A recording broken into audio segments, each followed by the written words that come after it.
Assalamualaikum warahmatullahi wabarakatuh.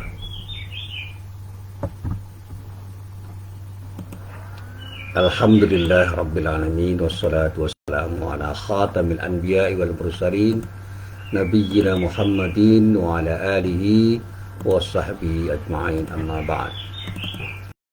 Para jamaah yang dirahmati Allah, alhamdulillah pagi ini kita bisa bertemu lagi, dan kita berharap mudah-mudahan pertemuan kita benar-benar menjadi pertemuan yang mendapatkan ridho dari Allah Subhanahu wa taala. Amin.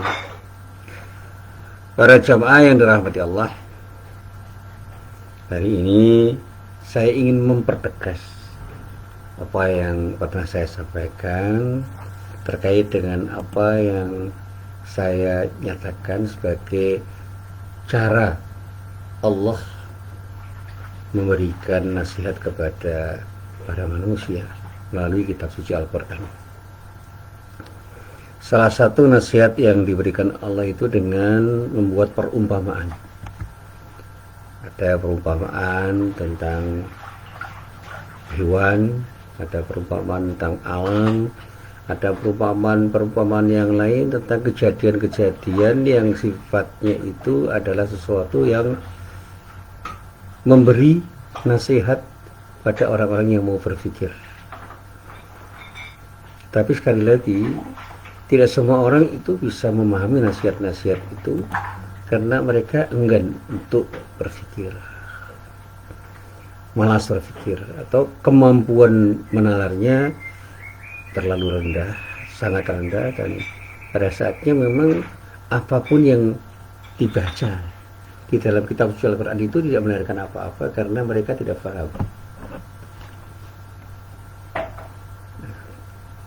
Salah satu contoh yang diberikan oleh Allah itu adalah contoh yang terkait dengan keledai. Contoh yang terkait dengan keledai. Salah satu ayat yang menyebutkan contoh itu adalah ayat yang terdapat di dalam surah Al-Jumu'ah, tepatnya pada ayat 5. Di dalam ayat itu Allah berfirman, A'udzubillahi minasyaitonirrajim. Matalul ladzina hummilut taurata tsumma lam yahmiluha kamathalil khimari yahmilu asfara. Bi'sa matalul qaumil ladzina kadzdzabu biayatillah. Wallahu la yahdil qaumadz zalimin. Saya mencoba untuk memahami dari belakang. Wallahu la yahdil qaumadz zalimin. Allah tidak akan memberi petunjuk kepada orang-orang yang zalim, kaum yang zalim, siapapun mereka, kapanpun mereka berada, dimanapun mereka berada. Ketika mereka itu menjadi orang yang disebut ad-dhalimin, mereka tidak akan mendapatkan petunjuk dari Allah Subhanahu wa ta'ala. Nah, siapa orang yang zalim itu? Kalau dalam bahasa para santri di pesantren di Jawa, disebut orang yang zalim itu adalah orang-orang yang bersikap tidak proporsional. Orang tua mengatakan rampan papan. Orang-orang yang tidak bisa meletakkan sesuatu pada tempatnya, atau justru meletakkan sesuatu itu bukan pada tempatnya. Banyak hal yang dilakukan oleh manusia itu yang secara tepat itu dilakukan oleh mereka, sehingga mereka disebut sebagai orang yang adil. Karena dia bisa menempatkan sesuatu secara proporsional. Sebaliknya, antithesis dia adalah orang yang zalim, orang yang tidak bisa menempatkan sesuatu pada tempatnya, atau orang yang menempatkan sesuatu bukan pada tempatnya. Sebaik apapun sandal dan sepatu itu adalah sesuatu yang dipakai sebagai alas kaki. Sementara sejelek apapun topi itu dipakai di kepala. Itu metafor yang paling bagus disampaikan oleh guru-guru saya. Jangan pernah memakai sandal sepatu di atas kepala, dan jangan sampai memakai topi di bawah kaki sebagai alas kaki. Satu saat saya pernah beli buku. Buku itu kecil sebenarnya, untuk dikatakan sebagai buku pelajaran itu sangat kecil, yaitu buku tarikh, buku sejarah Islam. Dan pada waktu itu saya memahami bahwa buku ini remeh, buku ini tidak bermakna karena terlalu kecil. Nah, saat ketika buku itu saya bawa, guru saya melihat, kemudian bertanya dengan bahasa Jawa, buku apa kuwi? Buku tarikh, Pak. Mesti baca burung? Dereng. Pertanyaannya, buku apa itu? Buku tarikh, buku sejarah Islam. Sudah dibaca atau belum? Saya jawab belum. Buku itu menjadi bermakna kalau dibaca, akan menjadi bermakna lagi kalau dipahami, dan akan lebih bermakna lagi kalau apa yang kamu pahami itu kamu amalkan di dalam kehidupan. Karena buku itu, seperti buku tarikh, itu adalah pelajaran yang berharga. Karena sejarah itu adalah ibrah, pelajaran yang berharga. Nah, buku tarikh itu memang bercerita tentang sejarah Islam, mulai dari sejarah kelahiran Nabi Muhammad SAW sampai sejarah kekhalifahan Islam. Dan di dalam pelajaran-pelajaran yang diberikan oleh guru saya tentang sejarah Islam, guru saya itu tidak terlalu menekankan kapan, di mana peristiwa itu terjadi, tetapi justru lebih menekankan apa pelajaran yang bisa kita ambil dari peristiwa ini. Bukan berarti tanggal dan tempat itu tidak penting. Tanggal, tempat, dan tokoh itu sangat penting. Tetapi yang terpenting di antara yang penting, kata guru saya, adalah pelajaran yang bisa kita ambil dari peristiwa-peristiwa masa lalu itu, untuk bisa menjadi sesuatu yang bisa kita jadikan sebagai alas berpikir dan bertindak di masa sekarang dan di masa-masa yang akan datang. Nah, salah satunya adalah sesuatu yang dulu juga pernah saya sampaikan, yaitu sejarah kaum Yahudi. Kaum Yahudi itu bisa dipahami sebagai bangsa Yahudi, tetapi bisa dipahami sebagai orang yang menganut agama Yahudi. Nah, sekarang istilah-istilah itu kan berkembang.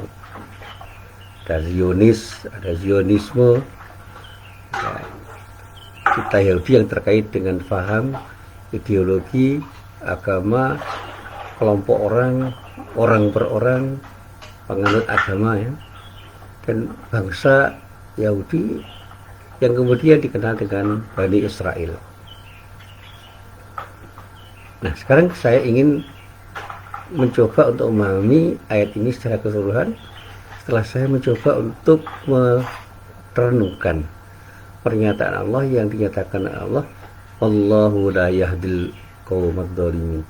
Allah tidak akan pernah berkenan untuk memberi petunjuk pada orang-orang yang zalim. Siapa mereka? Mereka itu dikatakan oleh Allah dengan kata-kata alladzina hummilut taurata tsumma lam yahmiluha, yaitu orang-orang yang diberi tugas membawa kitab Taurat, kemudian mereka tidak membawanya, atau dalam tafsir katakan tidak mengamalkannya.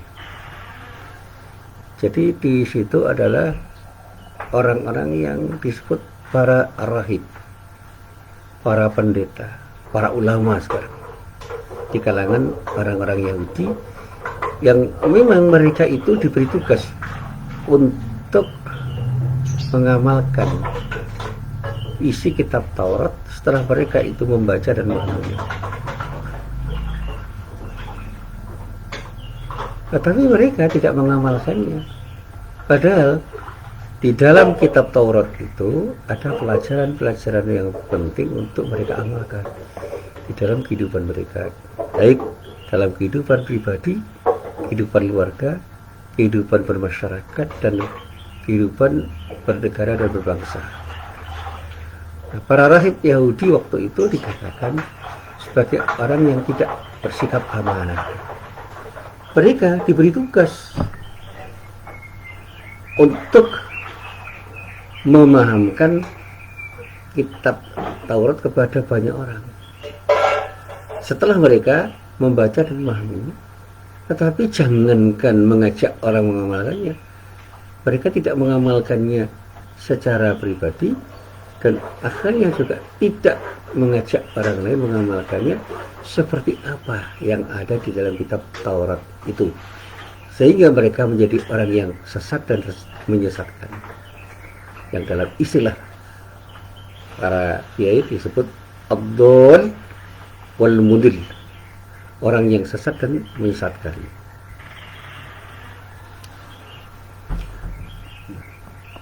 Dan ini dikatakan oleh Allah sebagai sebuah perumpamaan yang harus menjadi pelajaran, sehingga dikatakan matalul ladzina hummilut taurata tsumma lam yahmiluha. Nah, seperti apa mereka itu disebut oleh Allah? Kamatsalil khimari yahmilu asfara. Mereka itu seperti keledai yang membawa kitab-kitab yang tebal. Asfar itu kitab-kitab yang tebal. Bi'sa matalul qaumil ladzina kadzdzabu bi ayatillah. Lalu disebut bi'sa matalul qaumil ladzina kadzdzabu bi ayatillah. Sangat buruk perumpamaan kaum yang mendustakan ayat-ayat Allah. Siapa? Ya mereka, para rahib Yahudi yang mendustakan ayat-ayat Allah yang seharusnya mereka pahami, mereka yakini, dan mereka amalkan di dalam kehidupan mereka, tapi mereka tidak mau memahaminya dengan benar. Mereka tidak mau meyakininya, tidak mau mengimaninya, dan tidak mengamalkannya di dalam kehidupan mereka. Jangankan mengajak orang lain beramal dengan apa yang ada di dalam kitab Taurat, mereka itu tidak mengamalkannya secara pribadi. Nah, sekarang bahkan ada orang yang sebenarnya tahu isi kitab itu, tetapi justru membelokkan pemahamannya dan mengajak orang untuk beramal yang amalannya itu justru berseberangan dengan apa yang ada di dalam isi kitab itu. Dan kalau disebut adalah orang Yahudi pada saat itu, bukan berarti yang akan terjangkiti penyakit hati seperti itu hanya orang Yahudi. Orang Nasrani bisa, mereka diberi Injil tetapi tidak mengamalkannya. Dan bukan tidak mungkin terjadi pada orang Islam diberi kitab suci Al-Quran tetapi tidak mengamalkan. Nah, kalau yang tidak mengamalkan itu orang-orang awam masih bisa diwalui karena mereka mungkin tidak paham atau belum paham. Tapi kalau yang tidak mengamalkannya itu adalah ulama yang sebenarnya bisa memahami ayat-ayat Al-Quran itu, kan kemudian mengamalkannya serta mengajak orang lain untuk juga memahami dan mengamalkannya, ini adalah sebuah musibah, sebuah malapetaka. Nah, sekarang kita lihat apa pelajaran yang bisa kita ambil dari ayat ini. Masih adakah orang yang diberi tugas untuk membawa Al-Quran, dalam arti untuk bisa memahami Al-Quran dan kemudian mengimaninya sampai kemudian mengamalkannya, kemudian mereka yang diberi tugas itu mengajak orang lain untuk memahami, mengimani dan mengamalkannya. Tetapi pada saatnya mereka mengkhianati amanah itu, mereka tidak mau memahaminya, mereka tidak mau mengimaninya, dan mereka tidak mau mengamalkannya, dan bahkan lebih jelek lagi, mengajak orang untuk tidak memahaminya, untuk tidak mengimaninya, dan tidak melaksanakan apa yang ada di dalam kitab suci Al-Quran. Nauzubillah min dzalik. Nah, para jamaah yang dirahmati Allah, inilah yang saya sampaikan dalam beberapa kesempatan yang lalu di Universitas Muhammadiyah Yogyakarta. Di universitas itu ada kumpulan cendekiawan. Di dalam dunia akademik, kumpulan cendekiawan itu bisa menjadi orang yang dalam bahasa para mubalik menjadi suluh umat. Mereka harus memiliki integritas yang betul-betul kokoh. Mereka harus punya komitmen untuk mau mengamalkan ilmunya dengan sikap istiqamah. Mereka harus punya kemauan kuat untuk memahami ayat-ayat Allah, mengimani dan sekaligus mengamalkannya. Dan inilah integritas yang harus dibangun oleh setiap intelektual. Nah sekarang pertanyaannya, adakah orang-orang yang disebut intelektual atau cendekiawan yang sebenarnya mereka tahu mana yang baik dan mana yang buruk, mana yang benar dan mana yang salah, tetapi justru mereka tidak mengamalkan yang baik dan tidak mengamalkan yang benar, mengamalkan yang buruk dan mengamalkan yang salah, dan kemudian mengajak orang juga mengamalkan sesuatu yang salah karena mereka punya kepentingan jangka pendek yang lebih menguntungkan. Dan integritas ini sangat terkait dengan keutuhan dan keefektifan seorang sebagai insan akademik. Setiap orang yang dikenal sebagai seorang cendekiawan seharusnya memiliki kualitas, memiliki sifat, dan keadaan yang menggambarkan kesatuan yang utuh antara apa yang mereka pikirkan dan apa yang mereka amalkan. Sehingga mereka itu benar-benar memiliki potensi, memiliki kemampuan untuk menjadi suruh umat. Karena apa? Mereka yang tahu dan mengamalkan pengetahuannya. Mereka itu menjadi al-ulama ul-amilun, menjadi ulama yang mengamalkan ilmunya. Itu cendekiawan sejati. Nah sekarang di Tenggarai masih ada, jumlahnya boleh diteliti, orang-orang yang berpengetahuan tetapi tidak mengamalkan apa yang mereka ketahui. Dan bahkan karena kepentingan-kepentingan sesaat, mereka mengkhianati amanahnya sebagai orang yang berilmu. Mereka justru membelokkan pemahaman-pemahaman yang seharusnya mereka amalkan untuk diamalkan tidak selaras dengan apa yang seharusnya diamalkan, dan mengajak orang untuk mengamalkan sesuatu dengan amalan-amalan yang salah.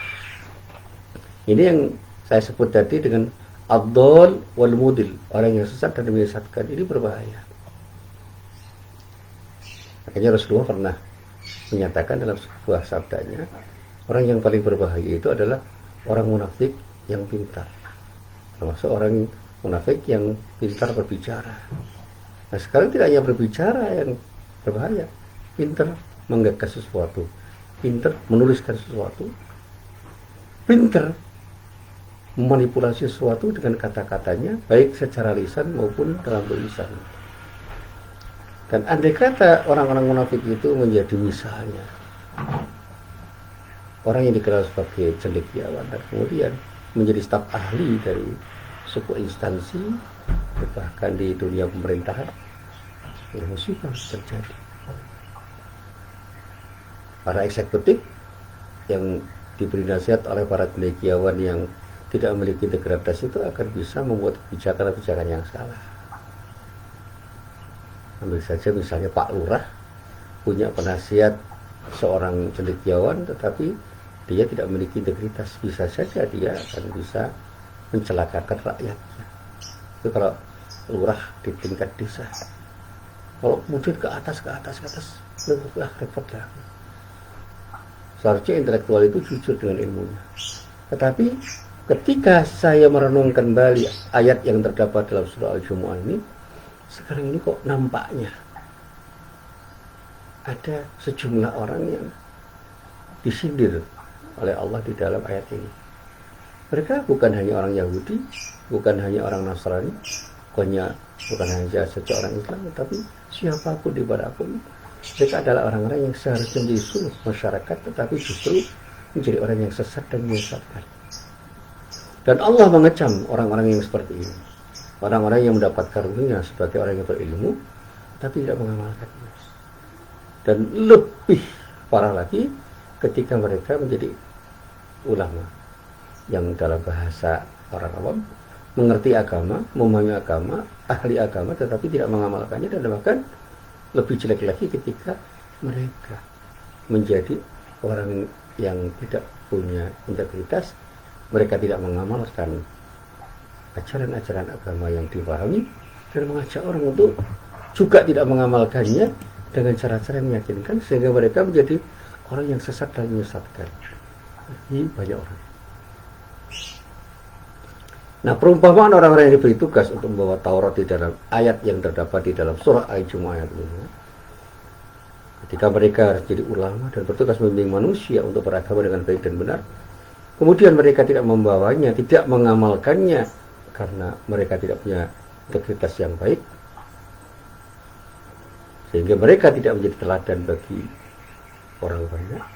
Itu diumpamakan oleh Allah seperti keledai, yang saya sebut sebagai manusia keledai yang membawa kitab-kitab yang tebal, dirinya dibebani oleh pengetahuan agama dan pengetahuan-pengetahuan yang lain. Mereka menjadi ilmuwan yang handal, tetapi ilmunya itu tidak membawa kebaikan apapun bagi diri dan orang lain. Dan inilah yang dikatakan sebagai perumpamaan yang buruk. Mereka mendustakan ayat Allah yang ketika mereka itu seharusnya menjadi orang yang mendapatkan petunjuk, mereka tidak akan mendapat petunjuk dari Allah.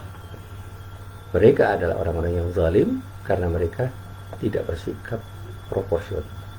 Mereka membiarkan berada dalam kegelapan, padahal mereka memegang lampu tetapi tidak dinyalakan.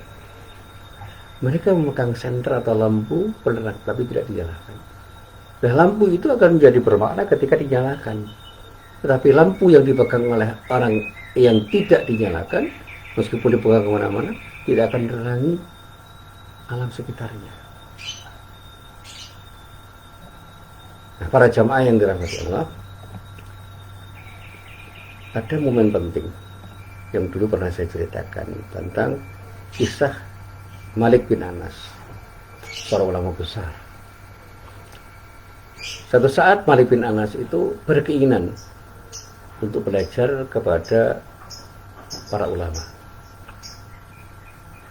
Dan Malik bin Anas waktu itu masih remaja.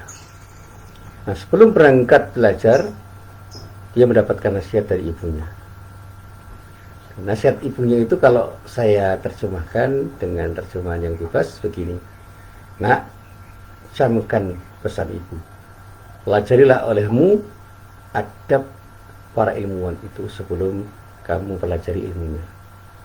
Jadi persoalannya adalah akhlak orang yang mau Anda jadikan rujukan itu harus Anda pahami dulu sebelum Anda memahami ilmu yang bisa diajarkan oleh orang itu. Jadi dalam bahasa saya, jangan belajar pada ilmuwan yang tidak berakhlak mulia.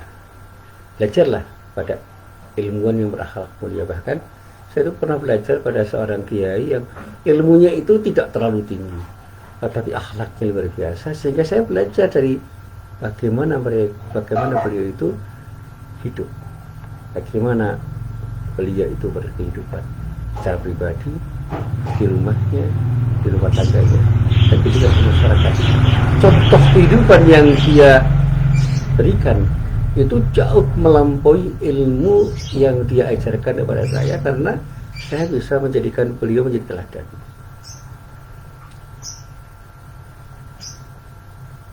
Dan saya tidak akan menyebutkan siapa itu, karena di antara sekian banyak yang pernah berinteraksi dengan Pak Kiai itu, ada orang yang tidak respect atau kurang respect karena ada kekurangan-kekurangan yang ada pada dirinya. Tapi saya melihat kelebihan yang luar biasa, akhlaknya luar biasa.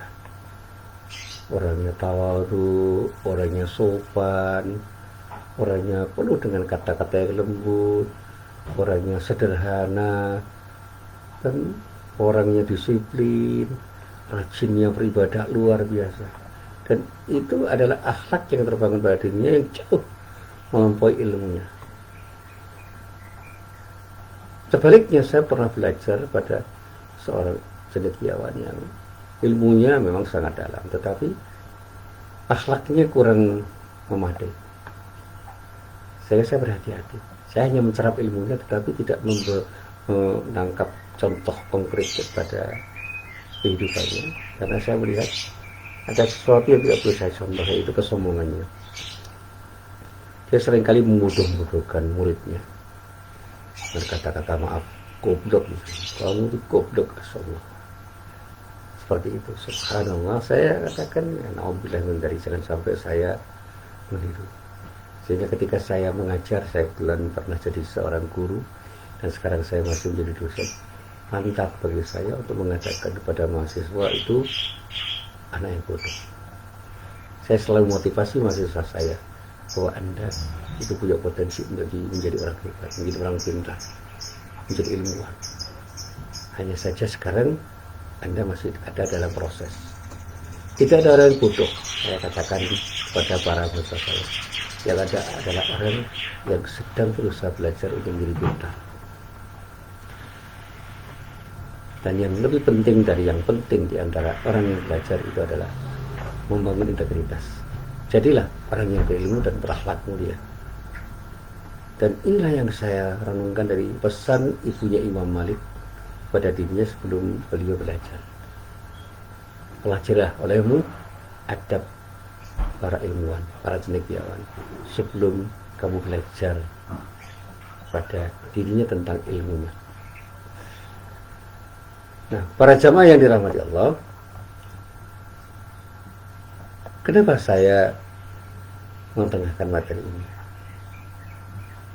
Karena materi ini adalah materi yang sangat bagus untuk menjadi pelajaran bagi kita. Akhlak kita itu harus kita bangun di samping kemampuan keilmuan kita. Akhlak kita di hadapan Allah ketika beribadah dan akhlak kita di hadapan Allah ketika bermuamalah itu harus kita bangun dengan sebaik-baiknya. Dan akhlak itu tidak hanya melulu pada persoalan-persoalan, tapi ada akhlak yang bersifat sosial. Akhlak itu tidak hanya terkait dengan bagaimana kita berinteraksi dengan orang lain, tapi juga berinteraksi dengan alam semesta dan berinteraksi dengan pemilik alam semesta itu, Allah Subhanahu wa Ta'ala. Bagaimana kita membangun tata krama berinteraksi dengan sesama orang itu penting. Dan yang juga penting dan bahkan lebih penting bagaimana kita bertata krama terhadap Allah ketika kita berinteraksi dengan Allah. Bagaimana kita berinteraksi kepada Rasulullah dengan banyak bersolawat.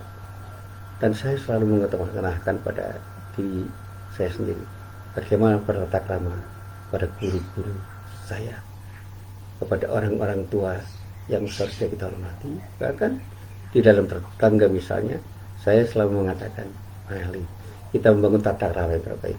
Akhlak kita bertetangga harus kita benahi. Sehingga ketika kita itu punya ilmu, insya Allah, setinggi apapun ilmu yang kita miliki, kita tidak akan pernah bersikap sombong.